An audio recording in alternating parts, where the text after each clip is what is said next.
النهاردة هنعمل لكم كيكة بالمانجا هتاكل صوابعك وراها ومش هتفكر تعملها تاني.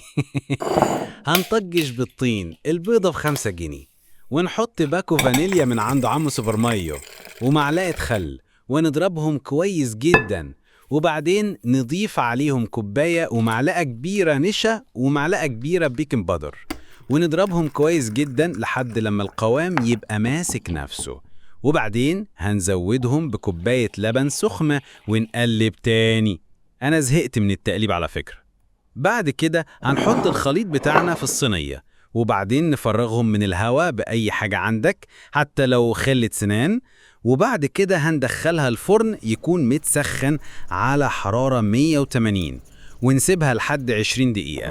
أنا أخدت معايا أكتر من ساعة علشان الفرن طلع بطيء عندي. يلا بقى نعمل الكريم شانتيه لحد ما الكيكة تستوي. جبت شوية كريم شانتيه وحطيت عليهم كوباية لبن ساقعة ونص كوباية سكر من بتاع التموين، بس نصيحة خليها بلاش انتوا كمان تعملوا كده.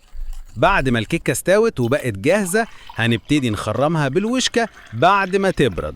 بعد كده هنجيب كوباية لبن ساقعة ونحط عليها معلقة كبيرة من السكر ونقلبهم وننزل بيهم على الكيكة، بس طبعا بعد ما تكون بردت خالص لأنها بتاخد وقت كتير على ما تبرد.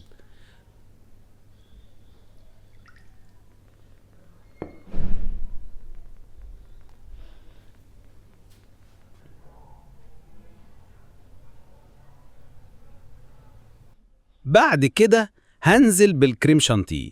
هو طلع خفيف مني بس كان طعمه جميل يعني جدا والله. وهنحطها شوية في التلاجة يعني حوالي نص ساعة.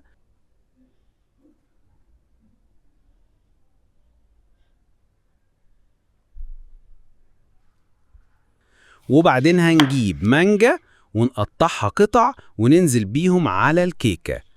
أنا بقى حد قال لي على فكرة إني أعمل جيلي مانجا، وكانت فكرة جميلة الصراحة وكان مديها طعم تحفة الحقيقة.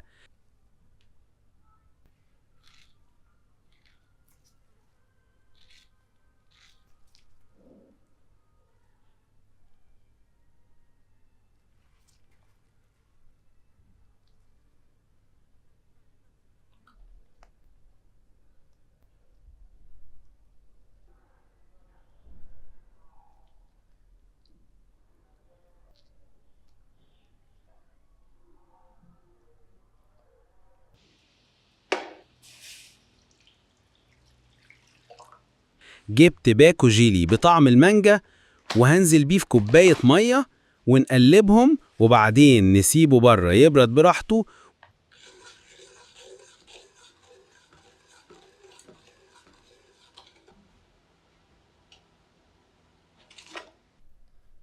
وبعد لما يبرد هننزل بيه بس واحدة واحدة علشان ما يخترقش الكريم شانتيه.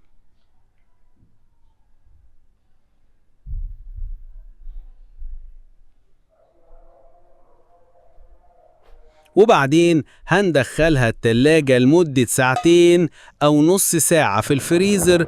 ياه على الجمال والحلاوة والطعم. أنا أول مرة أعملها ما كنتش متخيل إنها تطلع معايا كده خالص.